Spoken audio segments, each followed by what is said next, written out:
Ladies and gentlemen, KvK is about to begin once again for Kingdom 1568. So today we're going to go over the top 5 marches that I'm going to be using in KvK, and I'm going to share with you guys all of my equipment, my armaments, my talent builds, and I'm also going to share with you guys the exact progress that my account has made since last KvK. I compiled all the changes on my account into a spreadsheet so we can see exactly how many more stats I was able to obtain in the off season. So if that's interesting to you, stick around. But first, what's going on, guys? As you guys know, I am a partnered creator with Rise of Kingdoms, which means they support a few videos on the channel just like this one, but the most important support comes from you guys dropping a thumbs up down below and subscribing if you're new here. We're getting pretty close to 90,000 subscribers, which is insane, so double check down below, maybe you're not subbed yet. Okay, let's jump into my first army here, and that is none other than Ragnar Prime with Scipio Prime. This is an unchanged combo since last KvK. I've said it many times before, but this combination is a super strong double AoE infantry pair. We effectively have a 2800 3 target AoE on Ragnar Prime, followed by a 2000 damage factor 3 target AoE with a health reduction on Scipio Prime. Of course, Ragnar being the primary for the skill tree. If you guys are interested in my talent build, this is what we're going to be rocking here. We go all the way to the top of the skill tree, then we grab all of the march speed that we can here in the infantry tree, and we put our last 3 points into double-headed axe and 3 points into latent power for 6% more additional damage of all types. As you guys know, there's a decent amount of additional damage on the expertise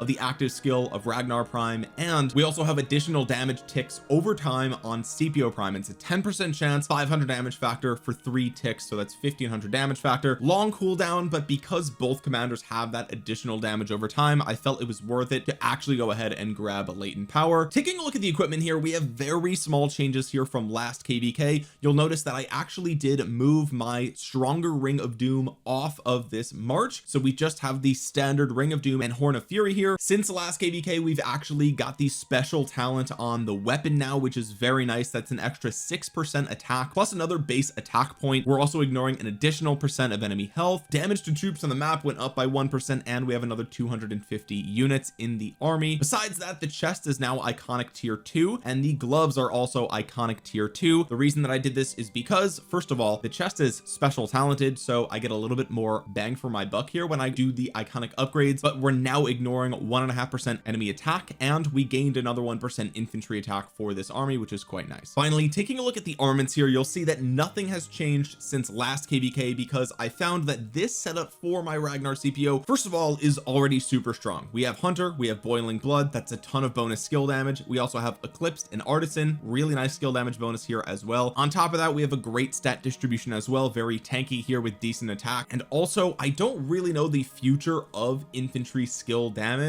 I do suspect that we probably will see more skill damage infantry at some point in the future, but it's probably going to be quite a while, and I also don't want to bank on that. I think it's much safer to invest in smite damage armaments for infantry, and so because of that, it's a great formation, great armaments. The future is uncertain, no reason to invest anything here. It's perfectly fine as it is. So if we take a look at the entire army all in one spreadsheet, you can see off on the left here we have previous KvK's equipment and armaments. Here we have this upcoming KvK's equipment and armaments, and you can see the different colors based on what was changed, what was improved, and what was actually a little bit worse. If we zoom in here really quick, you can see we've improved the weapon with the special talent, we've gotten some iconic upgrades, we've also sort of downgraded the Ring of Doom. You'll see where that goes later in the video, but all in all, we have a 6% improvement in stats with an extra 1 iconic level. You'll see the formation is completely unchanged here, but the formation in total has 32.4% of stats or stat equivalents. All in all, happy with this march. The next army I want to share with you guys is one of my cavalry marches. This is Huo with Joan of Arc Prime. The commanders are unchanged, but we do have a couple of upgrades on this army, so let's jump in there and take a look. As you guys know, Huo with Joan of Arc Prime is really not a controversial march. Lots of players are still running this in the open field because both of them deal great skill damage. Now, Huo's active skill 2700 to 1 target is definitely starting to feel a little bit weak these days, especially because there's nothing fancy beyond that. There's no buffs, no debuffs or anything. I mean, obviously there's a March speed debuff, but who really cares about that? But Huo is the catalyst to making your Joan of Arc Prime hit really hard. He gives her a ton of stats in the form of attack, march speed, and defense, and he has a nice skill damage bonus plus the autumn wind effect. You have a lower rage requirement here, which is really cool, and more skill damage during that time frame. Joan, on the other hand, is responsible for a lot of the damage output here with her double cast of the AoE. She has a small amount of health, a small amount of attack, a little bit of march speed. All in all, solid commander. Not great stats, but she makes up for it with the active skill and the extra casts. Taking a look at the talent build here for Huo, it is super uncontroversial. This is everywhere. This is basically the best skill damage cavalry talent build you can do for pretty much any commander pairing. You grab feral nature, which means you got rejuvenate, so you get a bunch of extra rage on your active skills. Emblazoned shield is not as powerful as it used to be because there's less skill damage on the field than there used to be, but still very good, very tanky to grab that. And we grab undying fury. Last 3 points go into halberd because you really want to counter those archers, because Lord knows archers really need to be countered these days. They're a big threat. Okay, they're a big threat. No,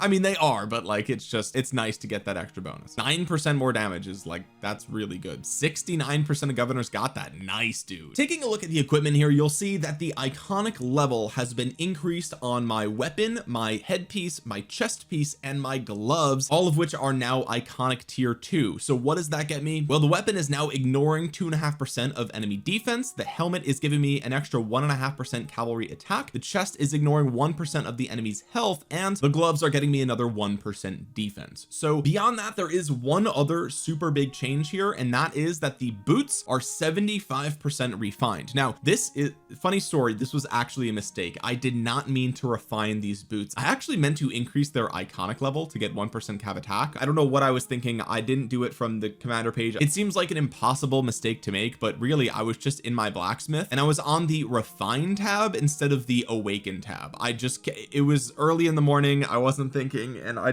just accidentally clicked refine instead of awaken. It was a mistake. However, kind of silver lining, it did instantly give me 75% of my refine level. So super happy about that. One more refine and we instantly get more troop health, which is really cool. Then I'm gonna give it the extra cavalry attack percentage. But yeah, technically that is progress that I've made since last KvK, even though it won't affect anything on the map until we do one more refine. But once we do that, we'll be in a really great spot with our boots. Plus that's going to give us more base health for calves too, which is really cool. When it comes to the armaments here, you'll see that once again nothing has changed on this march, because we have hunter, we have boiling blood, we have defiant, and we have artisan, which gives you 3% more skill damage as well. So the inscriptions here I feel like are in a really strong spot. I think the health and attack are really weak on this march, but we have 5.3% all damage, which is very good. So once again, just like my Ragnar CPO, this is a skill damage armament build for cavalry, and I think that cavalry can still use skill damage super well, but just like with infantry and smite damage, I don't know what the future is going to be for cavalry skill damage. So with that being said, it didn't feel like it made sense to invest in this formation because one, it's already really solid. We have great inscriptions here, and two, I might be running 2 Delta cavalry armies in the not so distant future, and in which case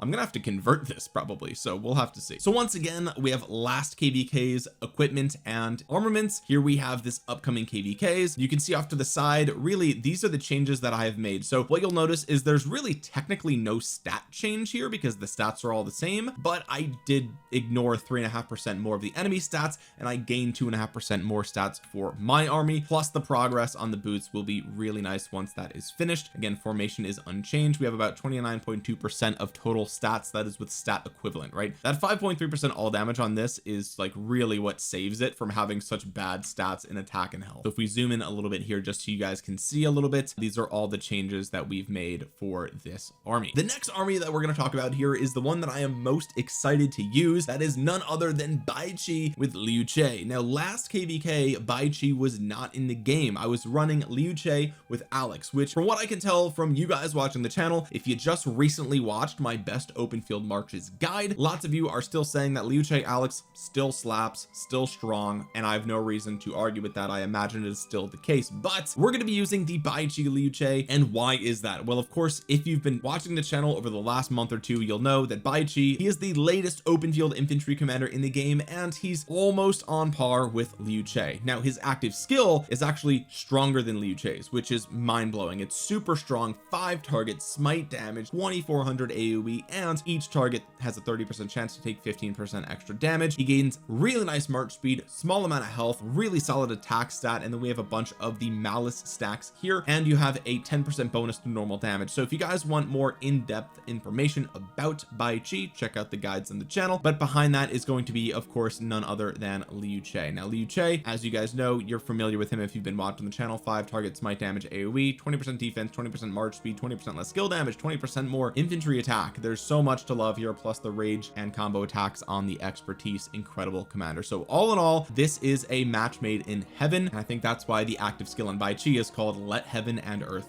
Grieve. Taking a look at the talent build we're going to be using here with the Bai Chi Liu Che, you'll see that we grabbed Thunderous Smite at the very top of the smite tree. We did not grab Pack-a-Punch or To the Bitter End. Instead, we went over here and put all our points into the march speed for infantry. We had 6 points left over. I decided to put 3 into double-headed axe because more normal damage also means more smite damage. With the last 3 points, we put 1% into infantry health and 2% into infantry defense for a little bit of extra tankiness instead of the infantry attack over here. Taking a look at the equipment here on my Bai Chi, this is where a lot of my equipment progress went during this most recent off season. You'll see we now have the special talent on the KvK weapon, which means at iconic tier 4 it is almost the best in slot weapon possible for infantry, which is super nice. We also have improved the iconic level of our gloves. We now have iconic tier 2 gloves, and you'll see that the special talented Ring of Doom was moved from the Ragnar Prime to the Bai Chi Liu Che. Previously I felt that it was safer to have the Ring of Doom on the Ragnar CPO because it is just a very consistent damage output, whereas when I was using Liu Che with Alex, you're kind of relying on that instant proc and you don't really know exactly how much value you're going to get out of the Ring of Doom. But with this being Bai Chi Liu Che, a double AoE pairing, and the AoE damage is just even stronger than the AoE damage on Ragnar CPO, which is like mind-blowing. Ring of Doom felt like it was a really important thing to put on here at the best possible level. Then we jump over to the armor, and this is another massive change and huge jump in progress for my account. I spent a lot of my off season improving this specific armament build here. Last KvK I did not have the pincer formation, and now I do, and not only do I have that, I was able to use conversion stones to get a really nice scroll here with Toppler, 5% boost to smite damage, and whenever you deal smite damage, the target takes 20% increased smite damage for the next 3 seconds. This can trigger multiple times, which means it works with AoE. And so with the double 5 target AoE here, we have Liu Che hitting even harder than he would before, and we were able to get our hands on Airtight for our Banner of the 9 Cauldrons. This is going to give us 5% combo attack damage resistance. Really good stuff with all the King Arthurs running around in the open field, and I think that this is also going to age really nicely as we start to get even more cavs with combo damage. It's also worth noting that you take less combo damage from the enemy Liu Che's expertise as well, kind of cool. And if we see a future release for ranged commanders that have combo damage, again gonna be really nice. But also whenever you deal smite damage, their troop takes 10% less damage for the next 3 seconds with a 5-second cooldown. All in all, really strong stuff here. We also have fearsome, alert, and smite, so another bonus to normal damage here, bonus to all damage here, and a bonus to counterattack damage to round it out. So we have 11.3% infantry attack, 11.9% infantry defense, 8.3% infantry health, and 1.8% all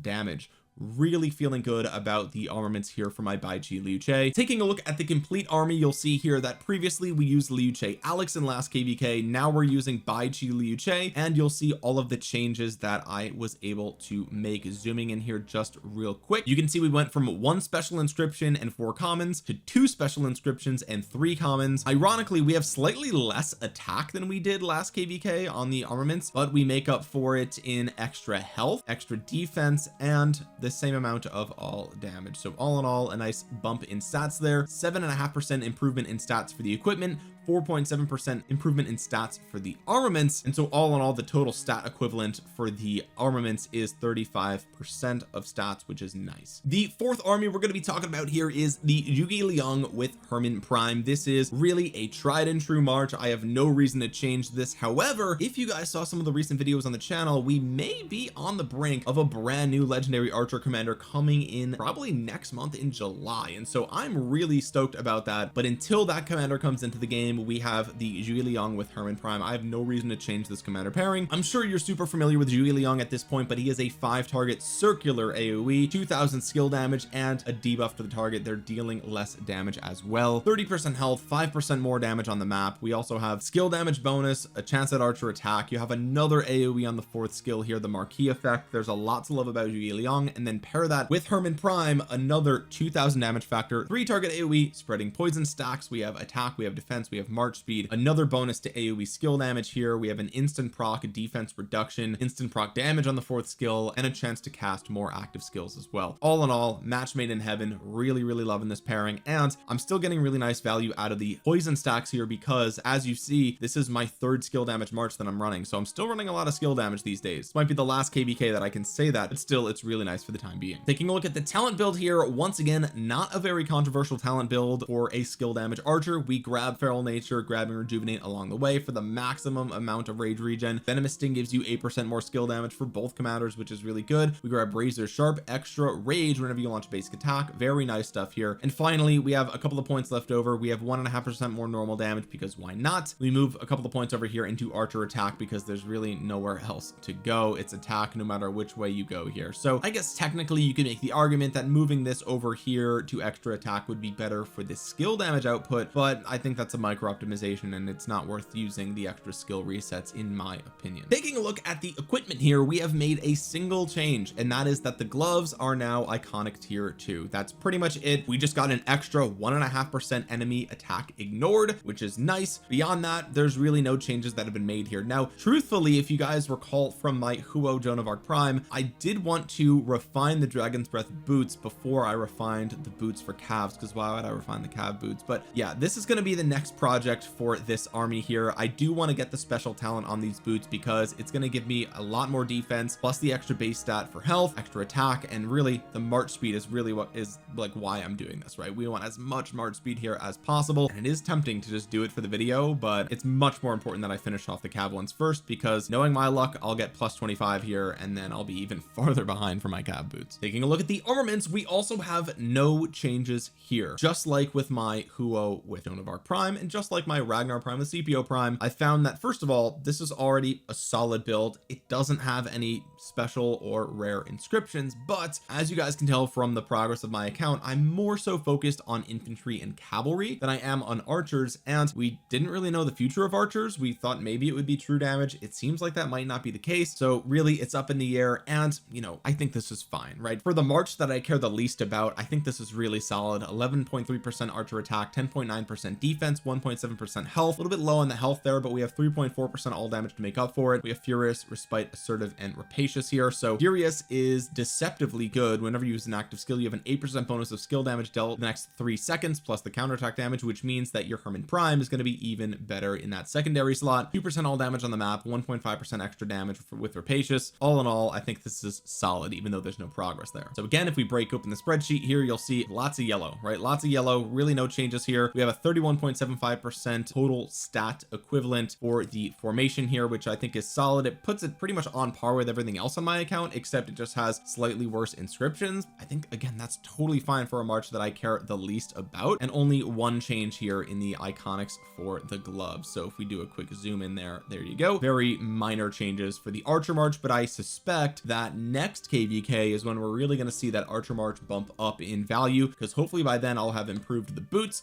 We'll have maybe a new commander here possibly, so who knows, really a lot could be coming down the pipeline for archers. And the final army we're going to be talking about today is King Arthur with Philip as the secondary. Now this really isn't changed from last KvK, except I found that my King Arthur Philip was kind of underwhelming last KvK, and I think that was in part because the armaments were not very good, and so I've made some pretty significant improvements to this army's armaments since last KvK, and I'm hoping that that is going to really move the needle. If not, I have some secondary sort of contingency plans we can go with, so we'll talk about that in a minute. But this army really doesn't need any introduction. King Arthur as a primary commander with the combo tree, he deals 2800 combo damage in a 3-target fan shaped AoE, super strong, decent attack, decent health, great march speed, 30% bonus to combo damage here. We have a rage reduction and march speed reduction here to the enemy, great expertise as well. King Arthur is easily one of the best commanders in the game right now, if not possibly the best commander in the game right now. now. I'm comfortable saying that. And then of course Philip behind him, we have the supportive active skill here, plus you get a nice bonus to cav attack and march speed, 30% all damage, and the instant proc here with the rage reduction, so double rage reduction on this march. And hopefully we get some extra active skills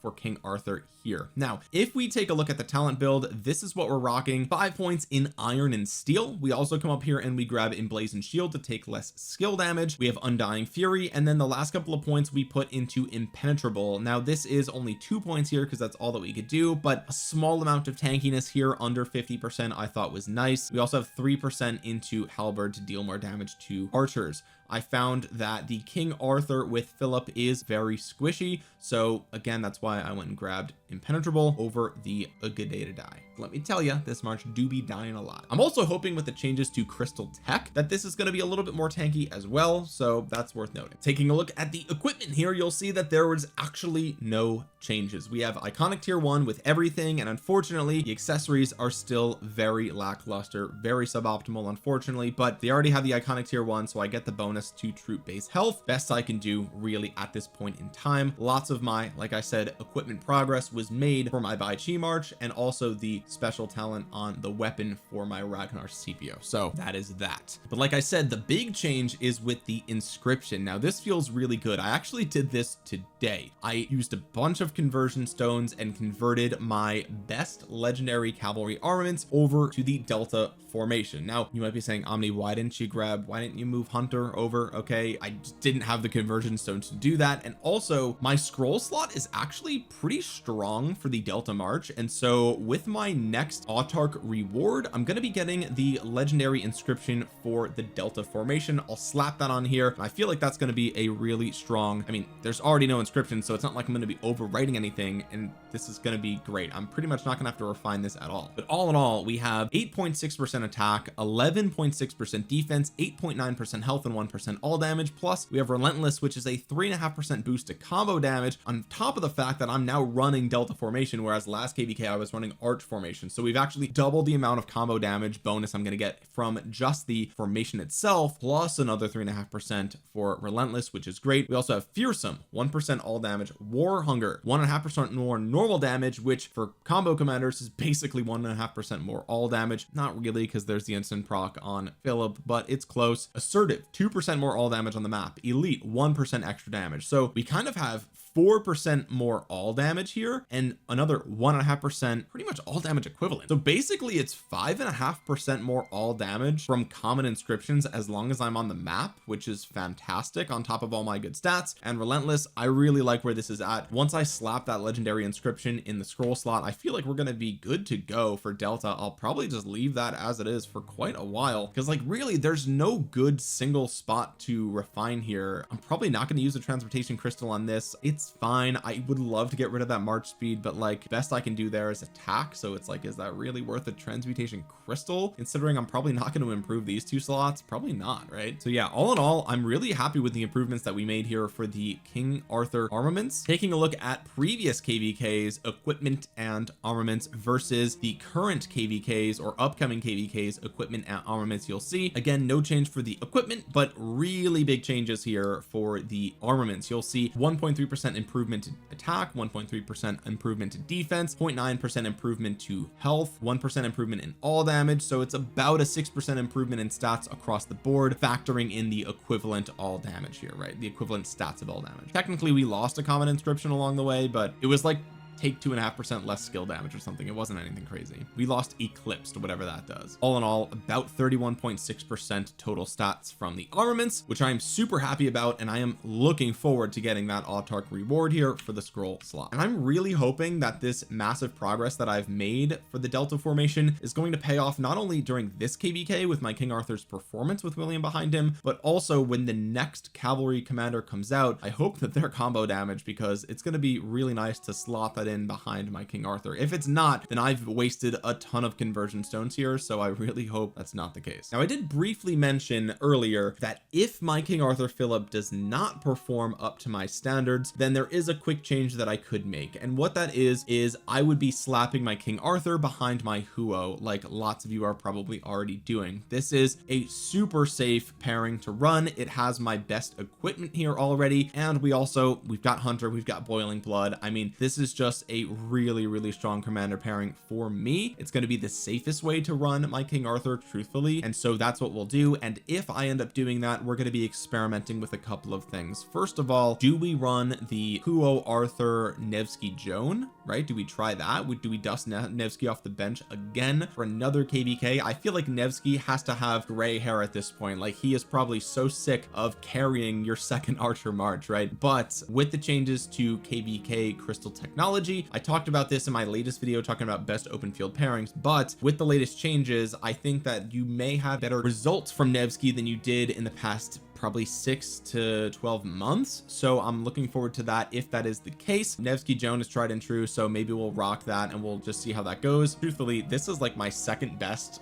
cavalry wedge formation armament set, and so there's really nothing fancy here, so I'd really like to not rely on this, honestly. I mean, there's nice stats here in the common inscriptions, but all in all, not something I really want to use. So that is my contingency plan if the Arthur Philip continues to be too squishy, although again, I really don't know if that's going to be the case this KvK because of the change in crystal tech, because of the improvements that I made here with the armaments. Now, if you guys are curious about the KvK itself and the kingdoms that are involved, we are going to be in fire camp. We are going to be campmates with 3159. Again, we are in kingdom 1568 in fire camp. Our allies are going to be earth, which is 1029 and 2687, and water camp, which is 1473 and 2676. Enemies are Daybreak, which is 1316 and 2765, Greenwood 2774 and 1864, and Windcamp, which is 1188 and 1888. The announcement stage has actually ended at the time of recording this, so as you can see, in first place was Kingdom 1473 in Watercamp, so they're going to be getting the 3% all damage here, which is nice. We landed in second place, so we get that 2% all damage, and in third place is Windcamp 1188. So it feels pretty good taking the top 2 slots here amongst us and our allies, the next 4 slots being our enemies here, and the 4 slots after that going to be all of our allies as well. All in all, I'm looking forward to this KvK. I've made some really nice improvements to the account. I'm also sitting at way too much power here, 94.1 million. Really not feeling good about that. I'm a little bit too fat for my liking, but we also have 5.2 billion kill points, so we'll see how many we can get in this upcoming KvK. Last KvK we got 1.1 billion kill points. I don't suspect that I'm going to be able to get as many as last KvK, because last KvK